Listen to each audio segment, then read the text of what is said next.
पास मसला पूछने के लिए कुछ लोग आ गए तो 4-5 साल का बच्चा भी था जिसके वालिद ने गुस्से में अपनी बीवी को 3 तलाकें दी थी। तो छोटा सा बच्चा, कपड़े भी फटे पुराने, और हालत बता रही थी कि गरीबी है। तो जब मैंने मसला बताया कि 3 तलाकें हो गई हैं तो वापस जाने लगे, तो बच्चा मुझसे कहता है, देहाती आदमी, तो कहने लगा मौलवी साहब मेरी अम्मा ते नानी कहनी असन पूछ के आई आप कि हुण असी लहदा ही रहना है। तो उस बच्चे की नौनिहाल की वो कैफियत देखी तो मैं रो पड़ा। मैंने कहा यार ये बच्चा बेचारा माँ बाप के होते हुए ये यतीमों जैसी ज़िंदगी गुजारेगा क्योंकि बाप ने तलाक दे दी। किस तरह मसाइल नहीं बताए लोगों को, तालीम से आगाही नहीं किया। और इसमें बहुत बड़ा जुल्म है उन लोगों का भी जो जनाजे पे खड़े होके तो कह देते हैं, मेरी तरह के लोग, अच्छे उलमा की बात नहीं करता, वो कह देते हैं देखो जिन लोगों को जनाजा नहीं आता, भैया आपने किस दिन इशा के बाद क्लास लगाई थी जनाजा सिखाने की? ये तो आपने कह दिया लोगों को कुरान जी ठीक नहीं आता। तो यहाँ तो बेचारी बीबियाँ जिनको सही पढ़ना नहीं आता वो मिशन बना लेती हैं कि मैंने इतने 100 को कुरान पाक पढ़ाना है, बेवा हो गई हूँ, तलाक याफ्ता हो गई हूँ, सारी ज़िंदगी कुरान पढ़ाऊँगी। हम क्यों ये मिशन नहीं बनाते, क्यों इस तरफ सफ़र नहीं करते? एक तो दीनी मालूमात में, दीनी उलूम में अपने आप को लगाएं और ज़ौक़ पैदा करें कि जो चीज़ें मुझे नहीं आती मैंने वो सीखनी है, जो मामलात मुझे नहीं आते मैंने उनकी तरफ सफ़र करना है। एक तो अपना ये मिजाज बनाएं। और जब आप दीनी उलूम सीखते हैं तो पता है कौन सा मंज़र कायम होता है?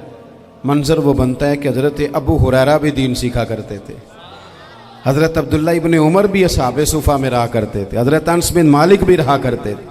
और ऐसा मंज़र बनता है कि हज़रत सैयदा खदीजतुल कुबरा रज़ी अल्लाह तआला अन्हा फरमाती हैं, सैयदा फ़ातिमा हुज़ूर की गोद में बैठी होती थी और नबी पाक से बातें पूछती थी और हुज़ूर उन्हें बता रहे होते थे। सैयदा आयशा हुज़ूर से दीन की बातें पूछती। चौथा हिस्सा हमारी फ़िक़्ह के उसूल हज़रत फ़ातिमा की, हज़रत आयशा सिद्दीक़ा की मरवियात पर मबनी है। अगर हमारी बच्चियां छोड़ दें डाइजेस्ट पढ़ना, छोड़ दें इधर उधर की मूवी देखना और वो किताबों सुन्नत पर आ जाएं तो बहुत सारे मसाइल ऐसे हैं जो उलझने से पहले ही सुलझे हुए हों। दीनी तालीम का मिजाज और ज़ौक़। और दूसरी आयत करीमा मैंने तिलावत की, अल्लाह करीम ने कुरान मजीद में फरमाया, या अय्युहल्लज़ीना आमनू कू अनफुसकुम व अहलीकुम नारा, ऐ ईमान वालों खुद भी दोज़ख की आग से बचो और अपने घर वालों को भी बचाओ। ओ वालिद, वो माँ जो बच्चों को भूख से बचाने के लिए मेहनत करती है, उनको मायूसी से बहुत सारे माँ बाप ऐसे होते हैं जिनके पास कपड़े लेने के पैसे नहीं होते ईद पे। क्यों? अजान शुरू होगी जी, अजान सुने जी। अजीज़ भाई, जिस तरह हम अपने बच्चों को देखें, बहुत सारे माँ बाप के पास गुंजाइश नहीं होती, लेकिन इस नीयत से कि बच्चों के दिल टूट जाएंगे, ईद पे कैसे गुजारा करेंगे, मुश्किल से भी कपड़े ख़रीद के देते। इस तरह हम अपने बच्चों को भूख से, प्यास से, मायूसी से बचाते हैं। इस तरह हमारे रब ने हमारे ज़िम्मे लगाया है कि तुम अपने बच्चों को कोशिश करो दोज़ख की आग से बचाने की। हज़रत उमर फ़ारूक रज़ी अल्लाह तआला अन्हु ने अर्ज़ किया था, या रसूल अल्लाह सल्लल्लाहु तआला अलैहि वसल्लम, इस आया करीमा का माना क्या है? तो महबूब करीम अलैहिस्सलाम ने फरमाया, उमर, जिन चीज़ों का अल्लाह तुम्हें हुक्म देता है तुम अपने घर वालों को उन चीज़ों का हुक्म दो, जिन चीज़ों से रब रसूल तुम्हें मना करते हैं अपने घर वालों को उनसे रोको। अपने घर के अंदर निफाज़े दीन करने की कोशिश करो।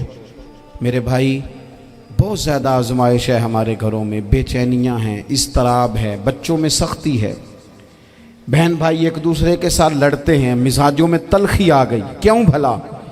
इसलिए कि माँ बाप को जो बेहतरीन किरदार और जो हसीन तरीका घर में अपनाना चाहिए था, बच्चे तकरीर बाहर से सुनते हैं लेकिन वो फॉलो अपने माँ बाप को करते हैं। अगर माँ बाप में हौसला हो, सब्र हो, इत्मीनान हो, खुददारी हो, थोड़े पर गुजारा करने का मिजाज हो। देखें ना, आज डिप्रेशन है, टेंशन है, पैनिक्स अटैक्स हैं, बड़ी सारी चीज़ें आ गई हैं। क्यों भला? सब्र नहीं, तहम्मुल नहीं, बुर्दबारी नहीं। आजमाए। एक दिन एक बच्चा मेरे पास आ गया मदरसे का और आके वो रोने लगा। میرے گھر والے کہنے لگے کھانا چھوڑ دیں پہلے اس کی بات سن لے. میں نے کہا پتر کیا ہوا, کسی نے مارا ہے کسی استاد نے؟ کہنے لگے نہیں حضرت, گھر فون کیا تھا تو میری اماں اور ابا کی لڑائی ہو رہی ہے. بچہ کانپ رہا ہے, ٹانگیں کانپ رہی ہیں. میں نے کہا کیا ہو کیا گیا تمہیں پتر, لڑائی ہو رہی ہے تو گھروں میں ہو ہی جاتی ہے. کہنے لگے نہیں آپ کو پتہ نہیں, وہ بڑا سخت لڑتے ہیں. میرے والد جب میری والدہ کو مارنے کے لیے آگے بڑھتے ہیں تو ہم سارے چار پنجوں کے نیچے چھپ جاتے ہیں, ہمیں خوف آتا ہے, وہ منظر خطرناک ہوتا ہے. یہ کون تکلیف دے رہا ہے اپنے بچوں کو؟ یہاں بیٹھے ہمارے ہاں میلوں دور رہتے تھے اس کے گھر والے, تو وہ تکلیف میں تھا, تو گھر میں کیا کیفیت ہوگی؟ اگر حوصلہ ہو, صبر ہو, قناعت ہو, اللہ کے دیے ہوئے تھوڑے رزق پر ہمیں راضی رہنا آتا ہو, ہمارے گھروں میں سکون آئے, اطمینان آئے, ہم جو زندگی بڑی خوشی خوشی گزار سکتے ہیں. ہمارے مزاجوں کا لالچ, ہماری طبیعتوں کی بے راہ روی, ہماری جھوٹی انا کا بت, ان ساری چیزوں کو ختم کر دیتا ہے. اپنی زندگی کے اندر اگر ہم وہ کردار اپنے بچوں کو دیں جس کردار میں موبائل بھی ہو, جس میں گاڑی بھی ہو, جس میں پیسے بھی لا کے ابا دراز میں رکھتا ہو, لیکن والد کا گھر میں مصلی بھی موجود ہو, اس کی کوئی تسبیح بھی ہو, وہ یہ بھی کہتا ہو کہ خدا نے اپنے فضل سے آج 5,000 دیا ہے تو اس میں 1,000 غریبوں کا بھی ہے, اس میں تھوڑا سا میں نے اللہ کی رضا کے لیے بھی رکھا ہے. اگر کوئی مشکل آ جائے تو وہ باپ اور ماں کو صبر کرتا ہوا دیکھتے ہوں. اگر ایک باپ کر بات کرے تو دوسرا برداشت کرتا ہو. خدا را اپنی اولادوں کو اس اذیت کا شکار نہ کرو. اپنے گھروں کے اندر وہ خودداری, وہ پیار, وہ وقار, وہ محبت, وہ انداز. آپ تھکے ہوئے ہیں کوئی شک نہیں, آپ بہت سارے مسائل کا باہر شکار ہوں گے کوئی شک نہیں, لیکن آپ باہر سے تھک کے آئے ہیں. اور اگر آپ باہر اپنی فیکٹری کے مالک ہیں اور دفتر کے بڑے ہیں تو گھر میں بھی تو آپ بڑے ہیں نا. آپ کی ماں بھی تو انتظار کر رہی ہے, اس نے بھی تو دکھڑا سنانا ہے نا آپ کو. آپ یہ دیکھیے کہ آپ کے بچے بھی تو انتظار کر رہے ہیں, وہ چاہتے ہیں کہ ابا آ کے بیٹھیں تو ہم ان کے سینے پہ چڑھ کے تھوڑا کھیلیں.